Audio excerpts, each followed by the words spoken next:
आमच्या सरकारने ही घोषणा केली होती की राज्यातल्या शेतकऱ्यांना पुढच्या 3 वर्षामध्ये आम्ही दिवसा 12 तास वीज 365 दिवस देऊ आणि याकरता आपण मुख्यमंत्री सौर कृषी वाहिनी योजना सुरू केली होती। 2017ला सुरू केलेली योजना ही मध्यंतरीच्या काळात बंद झाली होती। नव्याने पुन्हा 2023 मध्ये आपण ती सुरू केली आणि केवळ 11 महिन्यामध्ये 9000 मेगावॅटचे आपण LOA लेटर ऑफ अवॉर्ड हे आज त्या ठिकाणी दिले आहेत। आता जे काही आपण लेटर ऑफ अवॉर्ड दिले आहेत याच्यामध्ये एकूण कृषी फीडरपैकी 50% फीडर हे पुढच्या 1.5 वर्षामध्ये सोलराइज होतील।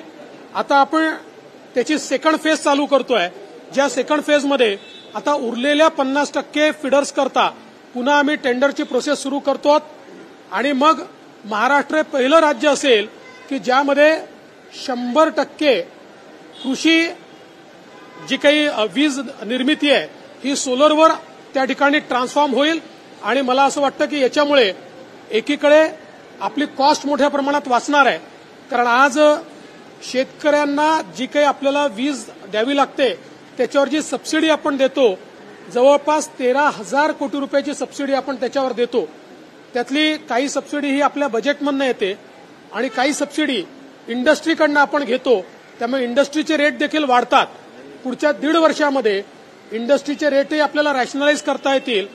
आमचा प्रयत्न असा आहे की आपली जी महावितरण कंपनी आहे ही कंपनी आज मोठ्या प्रमाणात तिला लॉसेस येतात, पण ही जी का आपण अॅग्री सोलर कंपनी काढलेली आहे ही कंपनी आणि आता ज्या प्रकारे आपल्याला सगळे रेट्स मिळत आहेत याच्या आधारावर पुढच्या 3 ते 4 वर्षामध्ये महावितरण कंपनीला नवरत्न कंपनीमध्ये आणण्याचा आमचा प्रयत्न आहे। आणि आजच्या या निर्णयामुळे महाराष्ट्रातल्या शेतकऱ्यांना मोठ्या प्रमाणात फायदा होणार आहे। 40,000 कोटी रुपयाची इन्व्हेस्टमेंट यात होणार आहे, 25,000 जॉब्स यातनं निर्माण होणार आहे आणि एक नवीन इकोसिस्टीम पूर्णपणे सोलरच्या क्षेत्रात या ठिकाणी सुरू होते।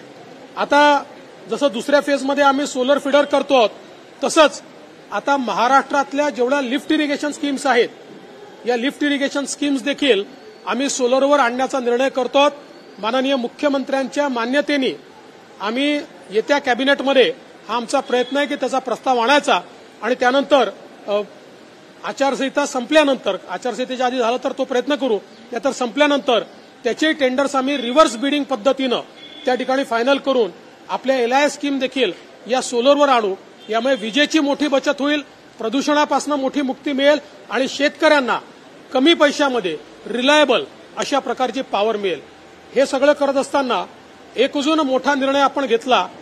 आतापर्यंत आपण शेतकऱ्यांना साधारणपणे जेव्हापासून सोलर पंप देण्याची सुरुवात केली 1.5 लाख पंप आतापर्यंत आपण दिले आहेत, पण आता आपण या एकाच वर्षामध्ये 8 लाख सोलर पंप मंजूर करून घेतले आहेत, त्याला निधीचा पुरवठा केलेला आहे।